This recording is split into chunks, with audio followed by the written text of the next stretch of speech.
주밖에는 나의 복이 없나이다. 이 제목으로 같이 은혜를 나누기 원합니다. 우리가 헌금 찬송으로 주 예수보다 더 귀한 건 없습니다. 이 찬양을 같이 불렀죠. 우리의 신앙 고백입니다.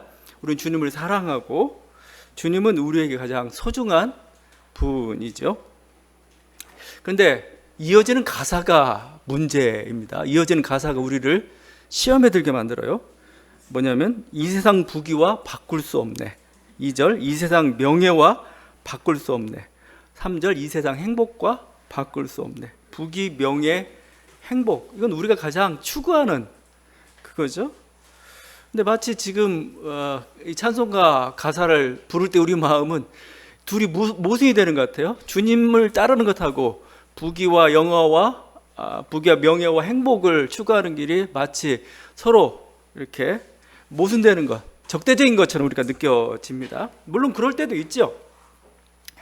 예컨대 부자 청년이 주님이 나를 따르라 했을 때 부자 청년은 부귀 때문에 주님을 따르지 못했던 거죠.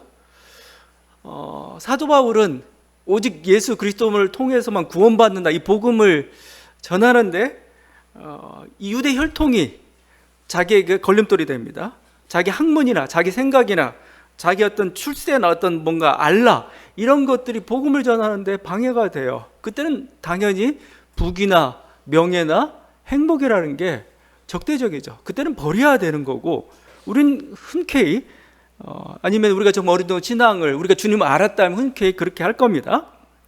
그런데 그럴 경우가 그리 많지 않아요. 여러분 인생 속에서 그럴 경우 그렇게 많이 있나요? 돈이냐 주님이냐 여러분 결정해야 될 때가 있나요? 그렇게? 많지 않아요. 물론 결정적인 경우는 있겠죠. 근데 흔하진 않아요. 오히려 부귀나 명예나 행복은 주님이 우리에게 주시는 선물입니다. 사실은요. 사랑하는 자에게 뭘 주겠어요? 여러분 누구 아무개를 사랑합니다. 그냥 마음을 주겠어요? 돈을 줘야죠.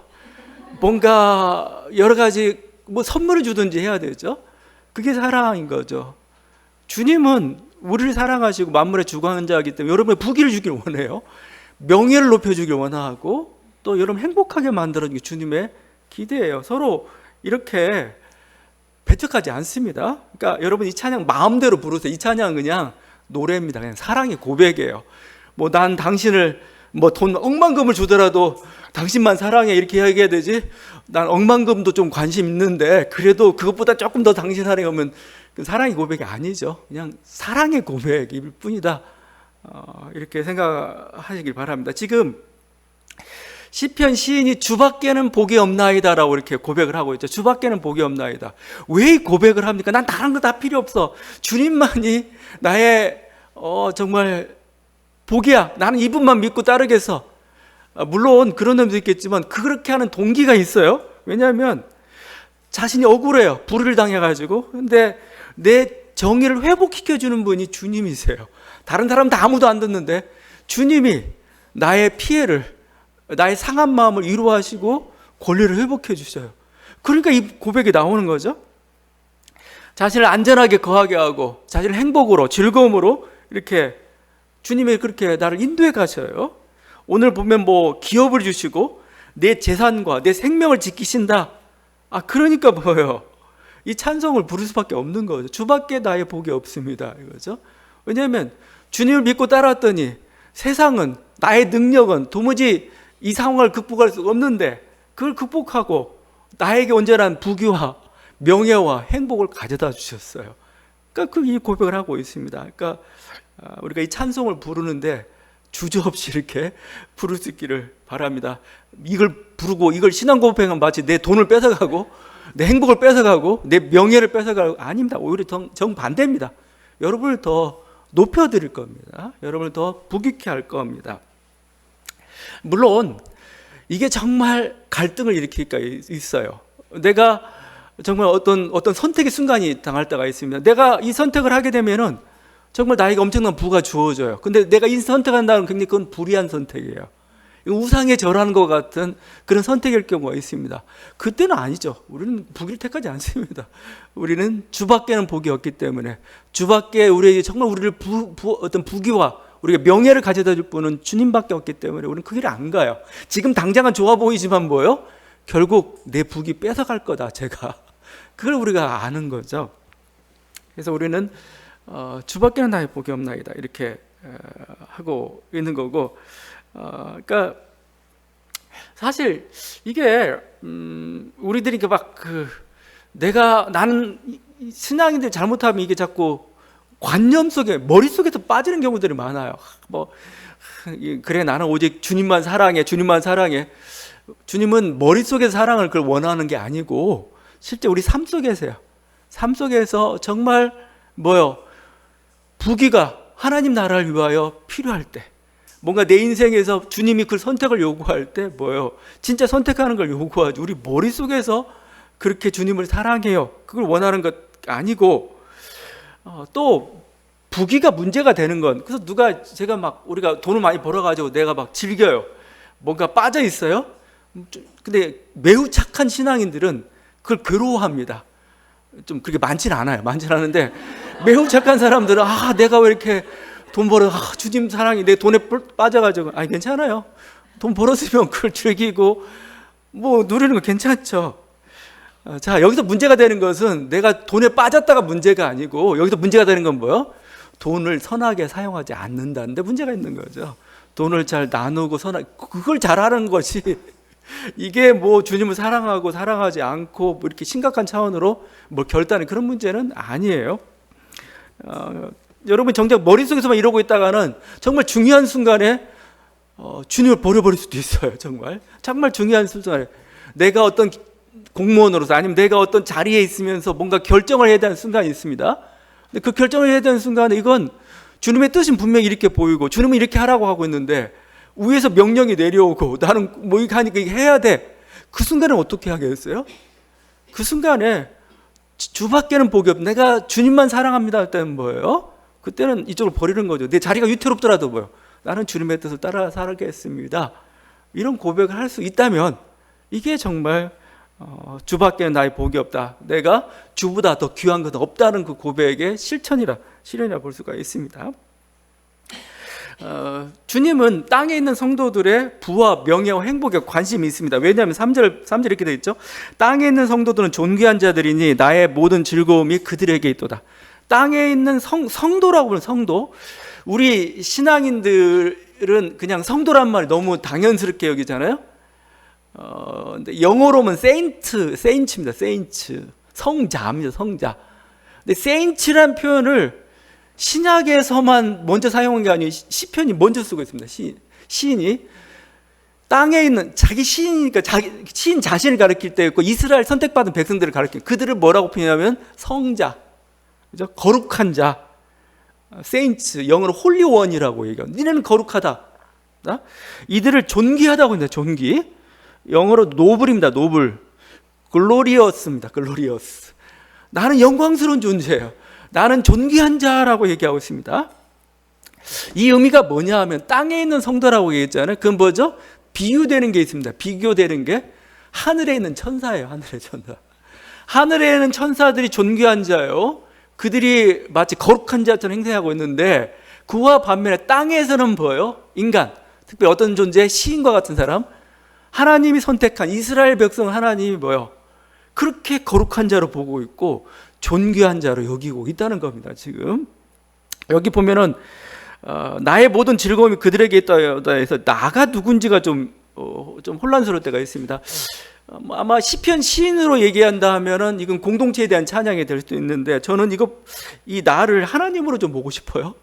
하나님이 나의 모든 즐거움이 그들에게 있도다. 이건 주님에게 하셨던 말씀입니다. 세례 받으실 때 전 내 사랑하는 아들이요 내가 기뻐한다. 그죠? 똑같은 겁니다. 이 땅에 있는 선택된 하나님의 자녀들을 바라보면 하나님이 즐거워해요. 즐거워요. 마치 그것은 자기 자녀를 어떤 세상이나 자기 자녀를 어떤 경기 속에 이렇게 뛰게 하고 그 자녀를 바라보고 있는 그 부모의 마음입니다. 흐뭇하죠.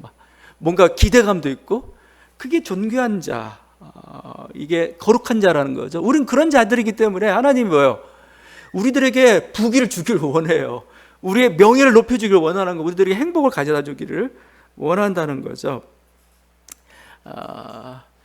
만약 그런데도 불구하고 이것을 자꾸 하나님 뺏어가세요. 그럼 뭐죠? 그것은 어떻게 보면은 빼앗기는 게 우리에게 큰 복이 되기 때문에 그렇다고 이렇게 생각해야 되는 겁니다. 하나님 왜 이걸 뺏어가실까? 나에게 주지 않을까? 하면은 뭐요? 너에겐 더 큰 복이 있다는 거죠. 너 인생 속에서 이게 너에게 합당한 복이야. 하나님 생각하는 복이 있다는 거죠. 우리는 그렇게 받아들여야 되지. 나를 미워해서 뭔가 내가 다른 걸 사랑하기 때문에 그건 아닌 거죠. 우리 영혼을 잃지 않도록 하나님께서는 우리가 생각하는 어떤 세상의 것을 빼앗아갈 때도 있는 거죠.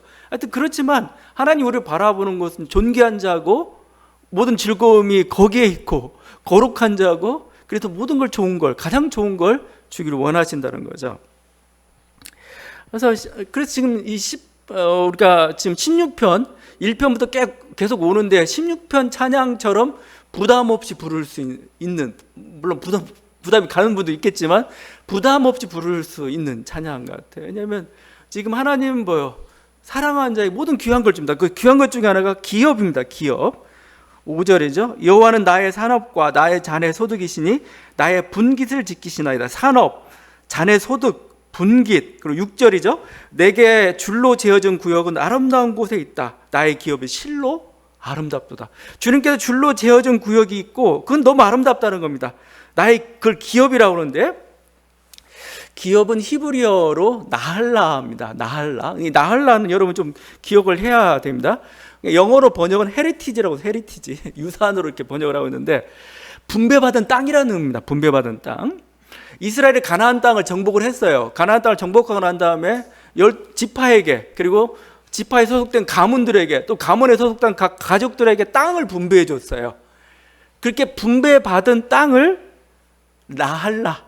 그래서 이 땅을 지키고 이 땅에서 뭔가 많은 열매를 맺어 드리는 것, 이게 뭐요? 이스라엘인들의 사명입니다. 사명. 이게 우리 땅을 주셨어, 여러분. 우리 땅. 그러니까 이렇게 평생 막 이렇게 집 한 채 없이 살던 사람이 자기 집을 소유했을 때 그 집이 그냥 주어진 게 아니고 그냥 내 노력으로 된 게 아니고 누가 줬어요. 정부에서 할당돼 가지고 아니면 하나님이 이제 주신 거죠. 그 집을 내가 소유하고 지키고 뭔가 이렇게 가꾸고 그럴 때마다 감사가 솟아나고 그건 하나님이 주셨기 때문에 신성한 것이고 이런 거죠. 레위인들은 땅을 분배받지 못했죠. 레위인들은 하나님을 자기의 기업으로 받았다고 얘기합니다. 그들의 분깃. 그렇지만 레위인들은 땅은 받긴 받았어요. 왜냐하면 도피성들 12지파 곳곳에 있는 도피성들을 그들에게 땅으로 이렇게 주었던 겁니다. 하여튼 땅은 신성하죠. 그래서 토지는 하나님의 것입니다. 토지는 하나님의 것. 어디 드라마 보니까 홍어가 하나님의 것이라고. 본 사람들은 저와 같은 드라마를 봤나 봐요. 홍어는 하나님의 것이다라고 해요. 홍어가 아니고 토지는 하나님의 것이죠. 그 선물로 받은 겁니다. 그래서 예전에 그 농민들의 그 땅에 대한 애착은 막 상상 불허죠. 거의 땅에 대한 어떤 신앙, 그것은 어떻게 보면 거의 정말 신성하다 할 정도까지. 근데 그건 정말 성서적이라고 봐요. 왜냐하면 이스라엘이 한 그 모범을 보여줬던 거죠. 근데 이게 과거에만 있는 게 아니고 현대 사회에서는 일이나 직업에 이 나할라 정신이 기업 신앙이 계승되고 있습니다. 번역도 기업이라고 했잖아요. 기업. 기업입니다. 대기업, 중소기업 같은 기업입니다. 그게 자기 일이고 자기 직업이고 평생에 자기가 해야 될 중요한 사명이 될 수가 있습니다. 그래서 직업을 영어로 콜링이라고 합니다. 콜링은 부르셨다는 거잖아요. 부르셨다는 거. 그뿐만 아니라 보케이션이라고 하죠. 보케이션인데 이 VOCATION 보케이션의 단어가 라틴어에서 왔습니다. 라틴어가 보카오입니다. VOCAO 보카오인데 이 보카오가 역시 또 부르다는 뜻이에요. 부르다. 그러니까 직업 자체를 그냥 나는 먹고 살기 위해서 택한 게 아니고 소명으로 보고 있습니다. 소명입니다. 사명, 소명. 다른 식으로도 표현하죠. 달란트라고 표현합니다. 달란트. 너에게 달란트라는 것은 단순히 돈만 얘기하는 게 아니고 시간도 들어가고 재능도 다 들어갑니다. 이 모든 걸 너에게 주셨고 이게 하나님의 선물인 거. 넌 이걸 가지고 뭐요? 열매를 남겨라.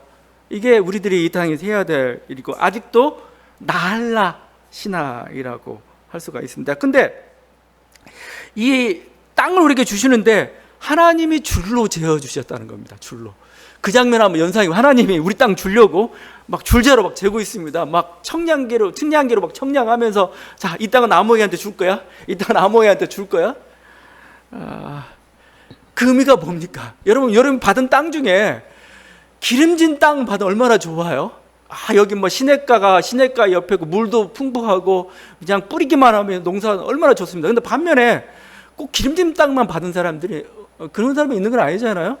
막 그냥 이렇게 척박한 곳, 광야 같은 곳, 사막 같은 곳, 물도 없는 곳, 돌멩이 투석인 그곳을 땅으로 불화받은 어떤 그런 지파도 있을 겁니다. 그럼 그 지파들이 하나님 왜 저한테 이런 땅 주십니까? 물론 불만을 토해할 수도 있겠지만 뭐라고 표현합니까? 하나님, 여기 시인은 하나님이 줄로 재어줬답니다. 줄로 재어줬다. 그냥 준 게 아니에요. 그냥 준 게. 너에게 합당한 몫이야라고 하면서 줄로 재어서 줬다는 거예요, 이게. 그러니까 여러분이 당하고, 우리가 이게 줄로 재어줬다는 건 단순히 어떤 땅이 될 수도 있고, 여러분의 직업이 될 수도 있고, 좀 더 가서는 여러분의 운명이 될 수도 있습니다. 하나님이 이 세상에 우리를 보내실 때 그냥 보내신 게 아니고 줄로 재어가지고 이렇게 하길 원한다. 이게 네 소유야라고 이렇게 갖다 준 거죠. 그러니 여러분, 이걸 감사함으로 받으십시오. 감사함으로. 그냥 준 게 아니고 다 여기에는 하나님의 계획이 있고 기대가 있어요. 기대가 있고 또 그냥 막 주지 않아요. 막 주지 않아요. 막 줄 때라도 다른 하나님의 어떤 계산이 또 있어요. 막 줄 때. 오히려 능력 있는 사람한테 막 줄 때가 있어요. 왜냐하면 네가 능력이 있으니까 네가 이쪽은 네가 좀 해봐라. 어떻게? 그냥 다른 사람 못하니까 네가 좀 해봐. 그것도 굉장히 영광스럽죠. 하나님 제 능력 아시고 저에게 이 일을 하라고 저에게 보내셨군요. 감사합니다. 감사로 받으라는 겁니다. 모든 곳에는 다 어떻게 보면 보화가 숨겨져 있습니다. 책 중에 20세기 초반에 나왔던 책 중에 내 안의 다이아몬드라는 책이 있는데, 내 안의 다이아몬드. 각자의 직업과 각자의 인생 속에는 다이아몬드가 다, 보물이 다 밭에 숨겨져 있다는 겁니다. 숨겨져. 열심히 개척하고 개간하면 거기서 다이아몬드를 발견해낼 수가 있어요. 근데 그러려면 가장 전제 조건이 감사합니다. 감사. 하나님 나에게 주셨군요. 그래요? 무슨 뜻이 있게 제가 열심히 하겠습니다. 하다 보면 거기서 다이아몬드를 캐내고 보화를 캐낼 수가 있어요. 근데 그냥 나는 버렸어. 왜 나에게 이런 땅 주고 이렇게 원망만 하고 있으면 거기서 아무것도 나올 수가 없는 거죠.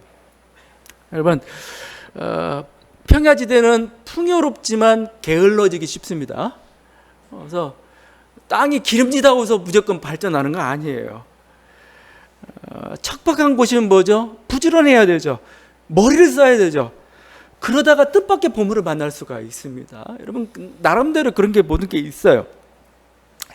뭐 진화론 같은데 하다 보면 진화론 같은 이론가 참 재미있습니다. 진화론은 하여튼 기본적으로 여러 가지 환경 속에서 어떤 거기에 적응하는 개체가 살아남는 거잖아요.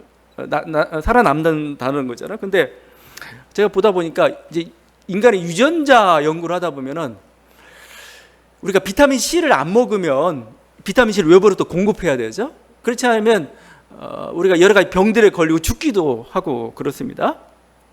근데 놀라운 건 우리 유전자 안에 비타민 C를 만들어내는 유전자가 있어요. 유전자가. 근데 그 유전자가 꺼져 있을 뿐입니다. 그러면 언젠가 한번 있었다는 겁니다. 지금 이게 활용이 됐던 거예요. 근데 지금 꺼져 있는 겁니다.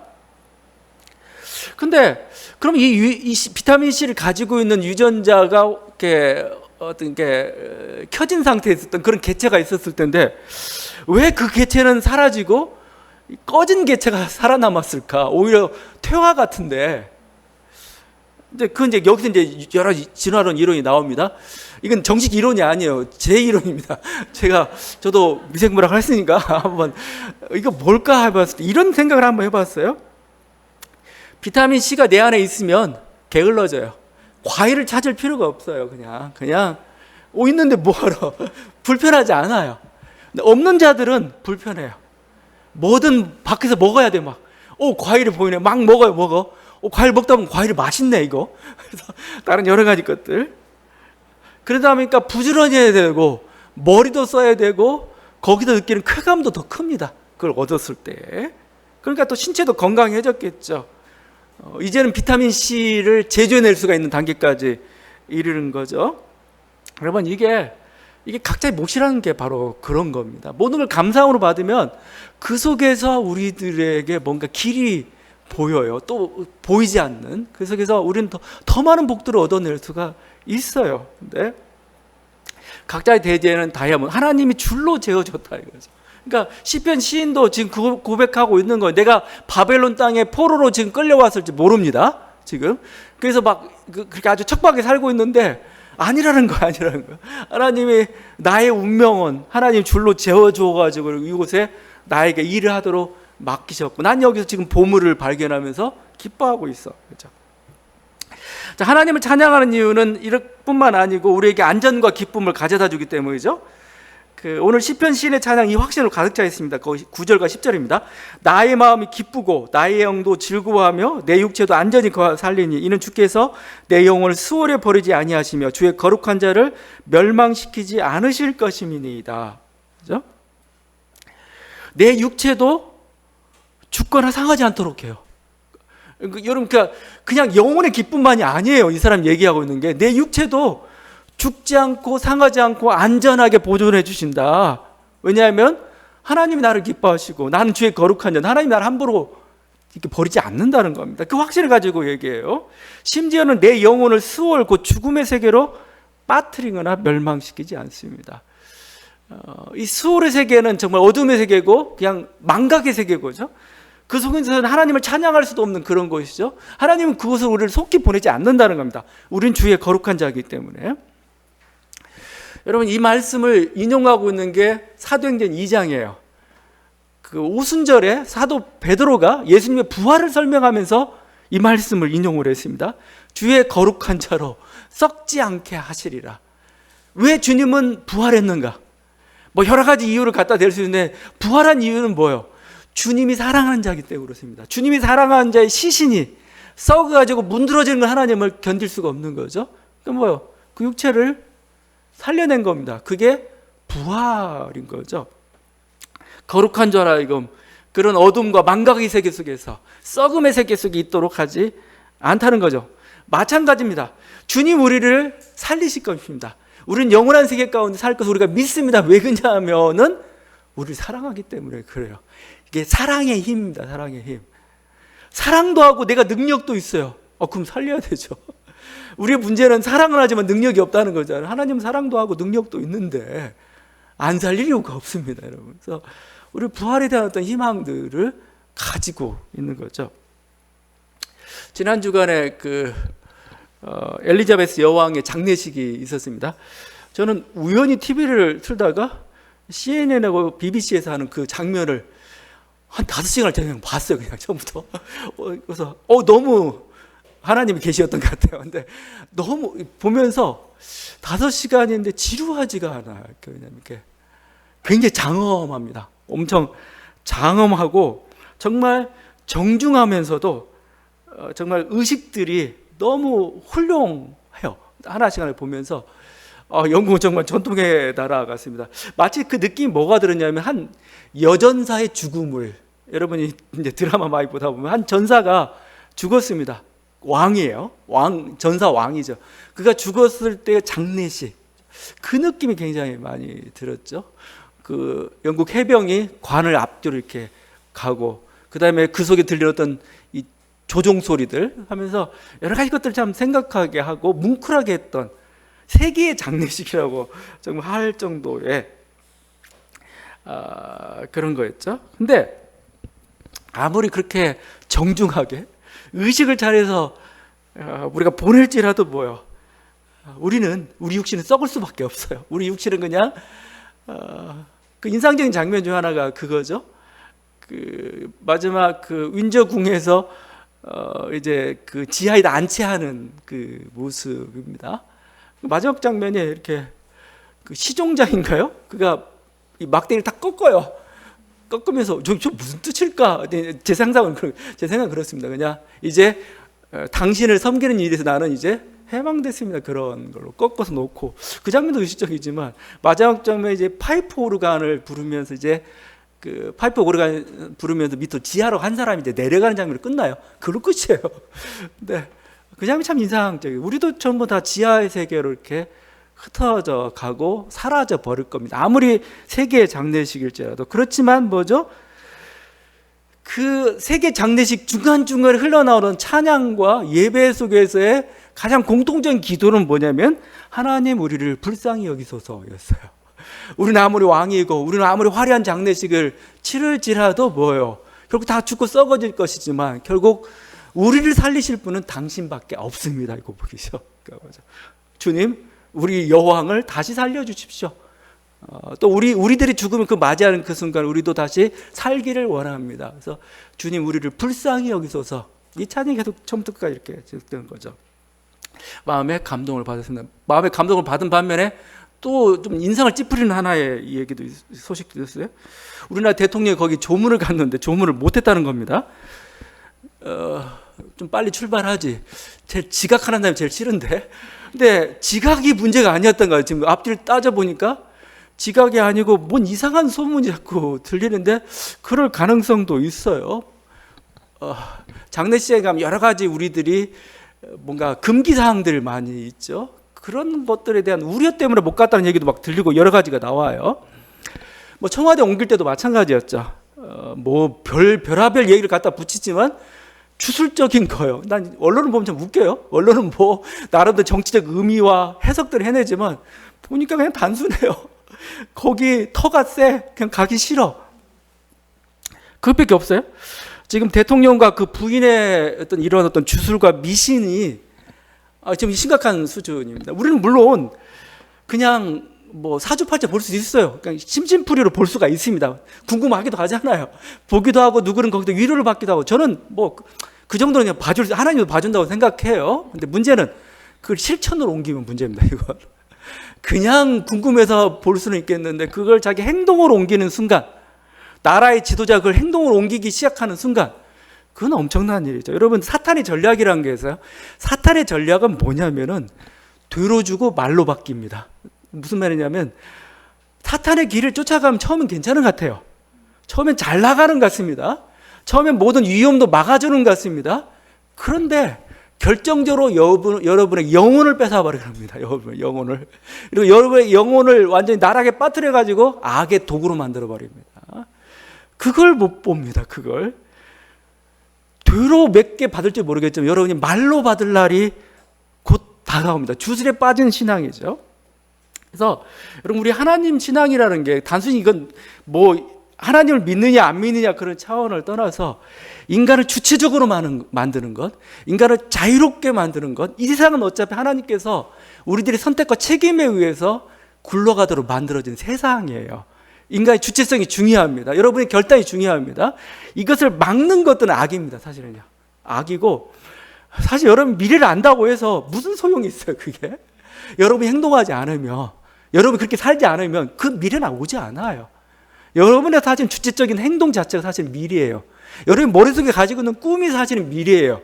근데 그게 아니잖아요. 이건 외부에서 뭔가 주술적인 거, 이거 따라가다가는 영원히 망합니다. 이거 조심해야 될 우리 부부이기도 하고, 그렇죠?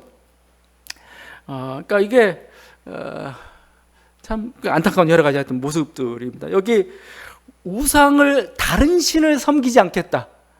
지금 시편 시인의 고백이죠. 왜 다른 신을 섬기지 않겠다는 겁니까? 다른 신을 섬기면 진정한 부귀와 진정한 명예와 진정한 행복이 오지 않아요. 지금 그것 따라가다가 너 죽는다, 지금 얘기하고 있는 겁니다. 시편 시인이 끝까지 하나님을 붙잡고 하나님 주밖에는 복이 없나이라고 고백하는 그것은 그곳에 정말 행복이 있기 때문에, 진정한 생명이 있기 때문에 그런 겁니다. 11절이죠. 주께서 생명의 길을 내게 보이시리니 주의 앞에는 충만한 기쁨이 있고 주의 오른쪽에는 영원한 즐거움이 있습니다. 주의 앞에 충만한 기쁨, 조이가 있습니다. 주님의 오른편에는 영원한 즐거움, 플레저. 조이와 플레저가 그냥이 아니고 충만하고 영원하고 주님의 앞길에는 막 그게 있다는 거예요. 그래서 이걸 뭐라고 보여줘? 이걸 행복하다고 얘기하는 겁니다. 행복하다. 주님의 길은 행복이 있기 때문에 저는 주님의 길을 따릅니다. 제가 주밖에 복이 없다는 그렇게 고백하는 이유는 뭐예요? 참다운 행복은 주님을 따를 때 주어지기 때문에 그렇습니다. 이런 거죠. 그 앞에 있는 게 바로 이 즐거움과 기쁨입니다. 그래서 여러분, 그래서 철학자 중에 아리스토텔레스가 인간의 어떤 그 목적이 뭐냐, 인간이 왜 사느냐라고 했을 때 그 목적을 행복이라고 표현했습니다. 행복. 근데 여러분, 행복이라고 할 때 단순한 어떤 그 감정, 즐거움, 기쁨 그 상태를 얘기하는 게 아니에요. 이 인간에게 진정한 행복, 즐거움, 기쁨은 언제 일어나느냐라고 했을 때 아리스토텔레스가 이렇게 얘기합니다. 탁월성에 따른 영혼의 활동의 결과. 이게 철학자들은 말을 항상 이렇게, 탁월성에 따른 영혼의 활동의 결과가 주어지는, 그러니까 내가 주어진 일을 탁월하게 수행해서 자기 자신을 발전시킬 때 우리 마음 가운데 만족해, 그죠? 난 너무 좋아. 그냥 코미디 프로 깔깔깔 때 이게 기쁨이 아니에요. 그냥 싹 사라져 버리죠. 근데 내가 어떤 일을 충실히 해가지고 거기다 어떤 열매들이 나왔을 때 그 만족감 이루 말할 수가 없습니다. 그게 바로 진정한 행복이다라고 얘기합니다. 우리가 헬라 철학을 처음 공부할 때 제일 먼저 개념 정의해야 되는 게 덕이라는 단어예요. 덕이 뭐냐? 아레테. 덕이 뭐냐? 대학교 1학년 돼서 철학책인데 덕이 뭐냐? 우린 덕이라고 할 때 자꾸 도덕, 예의, 범절 이것만 자꾸 생각하는데요. 헬라 철학에서는 모두의 각자가 운명이 있다는 겁니다. 자기 맡은 역할들이 있고 운명들이 있어요. 자기가 맡은 그 속에서 그 탁월함을 나타내는 거, 이게 덕이에요. 자기가 맡은 거에서. 그러니까 하나님께 줄로 재어진 구역에서 자기가 탁월할 때 이걸 덕이라고 얘기하는 겁니다. 덕. 아레테. 그리고 이 아레테를 이뤘을 때 마음의 만족감 이렇게 주어집니다.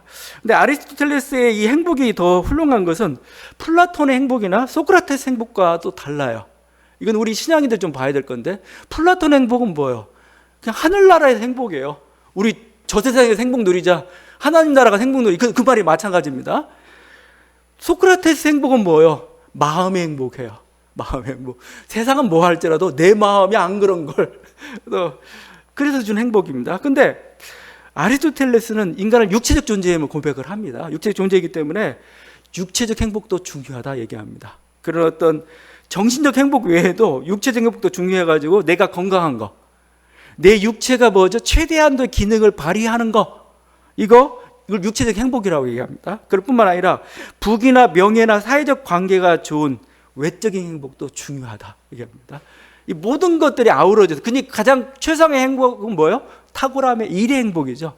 일의 행복이고, 그와 더불어서 육체의 행복, 아니면 외부적 행복도 같이 있어야 인간은 참다운 행복이고, 인간은 이것을 위해서 살아간다. 목표를 향해서 살아간다. 거기서 그것을 이뤘을 때 나오는 게 기쁨과 즐거움이다. 지금 시편 시인은 계속해서 말씀하고 있습니다. 우리가 시편 1편에서 율법에 대해서 얘기할 때 얘기해요. 율법을.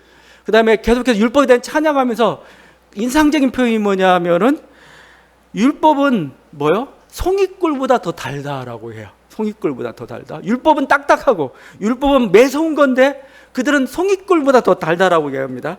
마치 그 맛있는 음식을 먹었을 때 그 쾌감 있죠. 그 쾌감이 뭐예요? 말씀을 순종할 때 주어진다라고 얘기하고 있습니다. 그것은 어떻게 보면 다른 식으로 표현하면 정말 인간답게 살았다는 그런 고백입니다. 정말 인간의 탁월함을 이루었다는 그 고백이기도 하고, 또 하나님 원하시는 뜻을 이루었다는 그런 고백이기도 하죠. 그 속에서 즐거움과 기쁨이, 이렇게 내가 권력을 잡아서 내가 뭔가 많은 걸 소유해서 행복이 거기에 있는 게 아니에요. 그게 오히려 권력을 잡아가는 과정이 더 행복할 때가 있습니다. 그게 그 권력을 이렇게 잡아가는 과정을 우리가 정상적으로 정말 하나님 원하는 뜻대로 해서 이뤘을 때 그 쾌감은 더 이상 말할 수가 없는 거죠. 바로 하나님을 믿고 따르는 길에는 그 즐거움이 있다, 그 기쁨이 있다. 그래서 지금 이렇게 고백을 하고 있습니다. 그래서 거기에 우리가 안전을 보장해주고 또 이게 풍요로운 어떤 열매들이 있다. 이런 확신 속에서 지금 이 찬양을 부르고 있으니 다시 한번 이 시편 시인의 또 16편의 이 행복이 여러분 인생 가운데 함께하기를 간절히 바랍니다. 기도하시겠습니다.